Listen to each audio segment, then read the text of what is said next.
Cette chronique juridique, une présentation de Maître Nathalie Dubé, notaire, au 182 avenue de la Fabrique Montmagny, au téléphone 418-248-7727. Maître Nathalie Dubé, notaire, annonce l'ouverture de son étude notariale située au 182 avenue de la Fabrique Montmagny et Saint-Pamphile. 15 ans d'expérience pour vous accompagner, vous conseiller, vous informer dans vos projets d'entreprise ou personnel. Maître Nathalie Dubé, notaire, 418-248-7727. Je vous souhaite la bienvenue à cette autre chronique juridique en compagnie de Maître Nathalie Dubé, du bureau du même nom, au 182 de la Fabrique Montmagny, au 248-7727. Maître Nathalie Dubé, bonjour. Bonjour. Vous allez bien? Oui, ça va bien. Bon. Vous aussi? Aujourd'hui, on parle de patrimoine 360. Oui. C'est une émission, ça? Non, c'est pas une émission. Je me lance pas dans la télé-réalité. Donc, Patrimoine 360, on a parlé du protectomètre il y a 2 semaines. Donc, Patrimoine 360, c'est un autre produit de la Chambre des notaires. Genre comme au petit visuel. Ça aussi, ce produit-là, on le retrouve sur le site de la Chambre des notaires. Donc, c'est dnq.org. C'est un document qui est téléchargeable. Donc, la dernière fois, c'était une application, un questionnaire que l'on remplissait sous forme de sondage. Celui-là, c'est un document à télécharger. Et je vois le point sur ma vie. Oui, le point sur ma vie. Donc, vous n'avez peut-être pas été confronté déjà, ou peut-être que oui, à une succession ou s'occuper d'un de nos proches. Donc, si demain, vous étiez chargé de régler une succession, comment vous feriez pour savoir que la personne décédée, elle possède des comptes à la banque ou à la caisse ou chez une compagnie d'assurance? Ça arrive maintenant. Ses investissements, ses dettes, ses polices d'assurance. Où est-ce qu'elle a classé ces documents importants? Donc, comment on fait pour savoir ça? Puis même chose, s'il faut s'occuper de notre parent qui est plus âgé et tout ça, est-ce qu'elle a signé un mandat, cette personne-là? Qu'est-ce qu'elle possède? Où est-ce que je dois vérifier pour s'assurer que les factures, les paiements ou les sommes qu'elle doit recevoir sont bel et bien entrées dans le compte de banque? Donc, on a beau, puis je parle de s'occuper d'un proche et tout ça, ça peut être même notre conjoint. On ne sait pas tout ce que notre conjoint possède souvent. Donc, à quel endroit il fait affaire? OK, on a peut-être un compte conjoint à la caisse, à la banque, mais peut-être que notre chum, notre blonde, elle a un compte chez un courtage immobilier quelconque, un placement ailleurs qu'à la caisse ou à la banque usuelle que l'on utilise. Donc, comment on fait pour savoir tout ça? Donc, pour aider les personnes qui pourraient s'occuper de nous, de nos affaires, si jamais on décède et ou si on est inapte, la Chambre des notaires parlait beaucoup du bilan patrimonial. Donc, bilan patrimonial, c'est pas très sexy comme nom. Donc, on a inventé Patrimoine 360.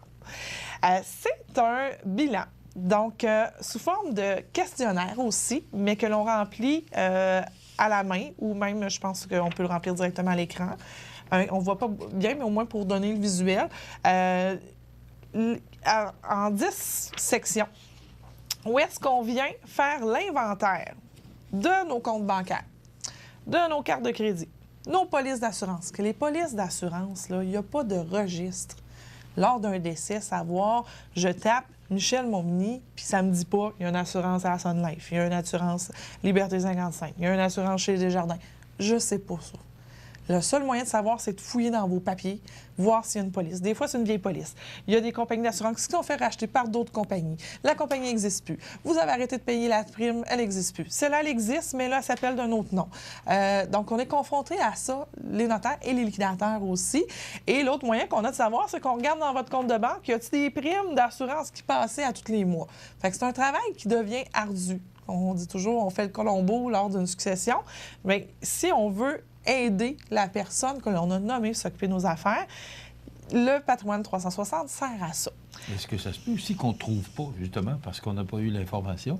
Et oui, que plusieurs années plus tard, on a dit, Oui, c'est plutôt rare parce que les compagnies d'assurance, si je prends cet exemple-là, sont proactives lors des décès, mais ça peut arriver qu'il y a des indemnités qui ne soient pas versées. De là l'importance d'un tel document. C'est ça. Donc, on peut mettre aussi nos régimes de retraite. Donc, qui est responsable, qui on a nommé comme bénéficiaire, vos dettes, Avez-vous un coffret de sûreté aussi? Les contrats et documents légaux que vous avez signés. Donc, une liste, puis à quel endroit vous les conservez. Vos comptes de réseaux sociaux. Donc, on en a déjà parlé. Facebook, Twitter, Instagram, Snapchat pour les plus jeunes. Donc, savoir qu'est-ce que vous possédez numériquement pour que votre liquidateur, votre mandataire puisse fermer ces comptes-là ou s'assurer que la personne nommée continue le choix que vous avez fait. Parce que vous savez, sur Facebook, on peut maintenant nommer une personne une légataire qui va soit fermer votre compte, soit changer votre compte en page commémorative. Donc ça se fait. Je l'ai expérimenté moi-même, voir comment ça fonctionnait. Et j'ai pu nommer ma sœur comme personne ressource responsable en cas de décès, pour savoir qu'est-ce qu'elle fait avec la page de Maître Nathalie Dubé notaire ou Nathalie Dubé non notaire dans la vraie vie de tous les jours. Est-ce que tu la fermes ou est-ce que tu fais une page commémorative? On fait le choix et c'est cette personne-là qui pourra avoir accès à mon compte numérique lorsque je serai décédée. Donc, le patrimoine 360, il y a plusieurs circonstances dans lesquelles il peut s'appliquer. Bien sûr, on l'a vu, le décès. Donc, notre liquidateur a une vue d'ensemble de nos avoirs. Notre mandataire aussi, parce que lorsque notre mandat est homologué ou lorsque notre inaptitude avance, on n'est peut-être plus en mesure de dire où est-ce que sont nos choses. Donc, si on l'a écrit, c'est plus facile. Là, une des questions que je peux entrevoir, c'est, oui, c'est bien beau, un inventaire et tout ça, mais il faut le dire, où est-ce qu'il se retrouve cet inventaire-là? C'est comme le testament, si on le cache, puis le mandat, puis on met l'inventaire avec. Oui. Donc, il faut fouiller un peu. C'est certain que un des conseils est d'informer notre liquidateur, notre mandataire, que ce document-là est fait. Il y a une façon aussi de le faire où est-ce qu'on peut le déposer ou le faire recevoir devant un notaire. Donc, le notaire conserve la copie et on peut faire une recherche pour le trouver par la suite. Mais c'est de bien informer les personnes. Qu'on classe avec le testament? Aussi, on peut le classer avec le testament, mais c'est informer du moins la personne nommée de l'endroit où est-ce que vous avez mis votre document.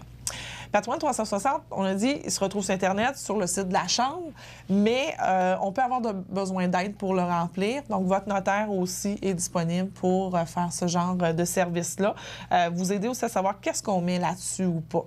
Donc, c'est sûr que tout à l'heure, on a parlé de carte de crédit. C'est certain que je ne veux pas voir des numéros de carte de crédit avec la date puis le chiffre vérificateur à l'arrière sur ce document-là, parce que quelqu'un de malveillant tombe dessus, fouille dans vos affaires, ça peut arriver, mais c'est certain que vous pouvez être victime de fraude. Mais je peux au moins savoir à quelle institution financière vous détenez une carte de crédit. Déjà là, c'est plus facile, votre liquidateur, votre mandataire, d'agir par la suite. Le patrimoine 360, le bilan, il se divise en 9 sections. Donc, première section, renseignements personnels. On vous identifie, nom, adresse, régime matrimonial, vos renseignements médicaux. C'est qui votre médecin, qui vous avez vu, tout ça, parce que ça peut être utile. Parce que des fois, j'ai des décès, des demandes de réclamation d'indemnité d'assurance à faire et ils demandent qui est votre médecin, si vous avez subi des interventions dans l'année précédant votre décès et tout ça. C'est sûr que c'est plutôt rare qu'on voit des gens à jour comme ça, mais au moins, si on a le nom de votre médecin, on sait à qui s'adresser. Renseignements professionnels, donc vos employeurs actuels, employeurs précédents, parce qu'il y a parfois des régimes de pension qui ont suivi d'un employeur à l'autre. Documents importants, est-ce que vous avez fait votre testament? Est-ce que vous avez fait des préarrangements funéraires? Donc, des fois, la famille ne le sait pas et on ne retrouve pas le document. Donc, s'il y a des préarrangements de fait ou un choix de résidence funéraire a été fait, ça peut être important pour que vos volontés soient respectées. Avez-vous fait un mandat de protection? Avez-vous donné des procurations? Avez-vous signé des directives de fin de vie, des directives médicales anticipées?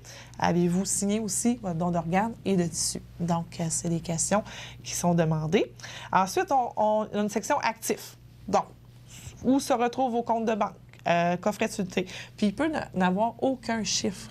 Ce qui est important pour un liquidateur, un mandataire, c'est pas le montant qu'il y a dans le compte, c'est où est-ce que vous possédez ces comptes-là. Après ça, l'institution pourra informer la bonne personne des montants qu'il y a dans vos avoirs. Donc, les placements, les rentes, les assurances-vie, les créances, quelqu'un qui vous doit de l'argent, vous pouvez l'inscrire aussi là-dedans. Vos immeubles, les biens que vous possédez.